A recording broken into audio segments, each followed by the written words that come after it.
Mga kapuso, sa gitna po ng trahedyang dulot ng bagyong Nona, nagpamalas ng pagiging makabayan ang dalawang binatilyong magpinsan sa Oriental Mindoro. May ulat on the spot si Ian Cruz. Ian?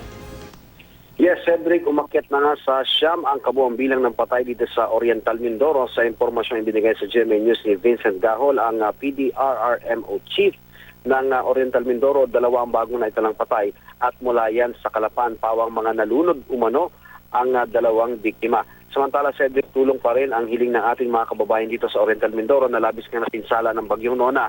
Nasa higit 18,000 ang nasirang bahay sa lalawigan, pero sa bayan ng Pinamalayan kung saan naglandfall ang bagyo, umaabot nga sa higit 10,000 ang totally damaged na bahay at higit 4,000 ang partially damaged. Ang bahay nga ni Lola Anita Co. Aguilar, 1959 para itinayo at ngayon lamang nasira ng isang dumaang bagyo.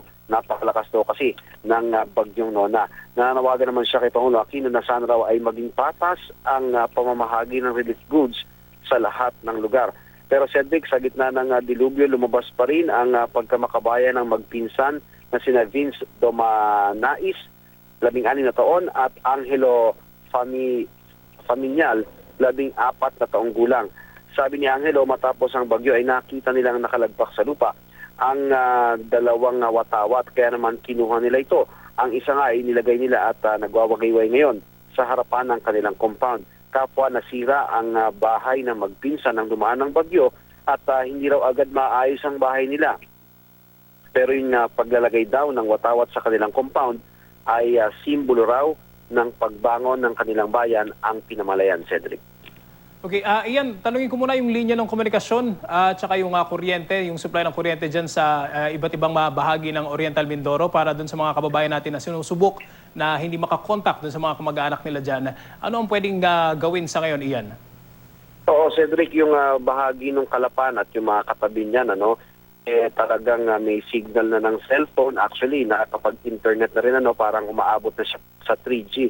Yung signal, yung bandang Pinamalayan area, yung katabi niya, yung mga Socorro, yung Gloria, may mga signal na yung mga area na yan. Pero yung mga pagitan na, Cedric, yung medyo malayo dun sa area ng mga nabanggit ko, yun yung medyo nawawalan pa ng signal sa ngayon, at mahinang-mahina yung signal sa mga area na yun. Kaya ang ginagawa naman, yung mga kababayan natin mula dun sa mga area na yan, nagpupunta sila dun nga sa Pinamalayan o sa bahagi ng Kalapan para makakontak man lamang sila doon sa kanilang mga kamag-anak. Pagdating naman sa mga power lines, ang Ormeco, nagki-clearing operation na sila ngayon kasama ng mga LGU, gayon din ng DPWH sapagkat napakarami talaga, Cedric, sa National Highway, yung mula Kalapan patungo doon sa bahagi ng Rojas, yung papunta na yan ng Katiklan, kung diyan kasasakay ng Paboracay, madadaanan mo talaga napakaraming mga bumagsak na puno ng, bumagsak na poste ng kuryente, kasabay nga rin pagbagsak ng mga puno dun sa mga katabi na ito.